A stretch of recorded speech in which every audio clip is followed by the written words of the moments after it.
د افغانستان د کرکټ یو تر ټولو سخت مینوال رضا خان کاکا مړ شو.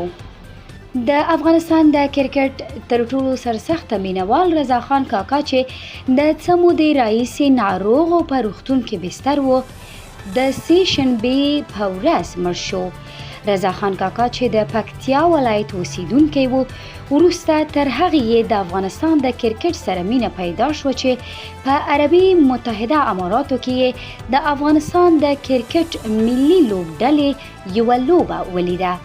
هغه په دې مشهور و چې د افغانستان د کرکټ لوبو په مهال به یې دودیزې جامې اغوستې او 3 رنګه ملي بیرغ به یې رپاوه. د افغانستان د کرکټ لوبې یو شمېر مینوال چې د رضا خان کاکا په هکله معلومات لري، په ټولنیزو شبکو کې د هغه په مړینه د خفګان څرګندونه کړې. د افغانستان کرکټ بورډ پخوانی مشر نسیم دانش په فیسبوک کې د رضا خان کاکا په مړینه خفګان څرګند کړی.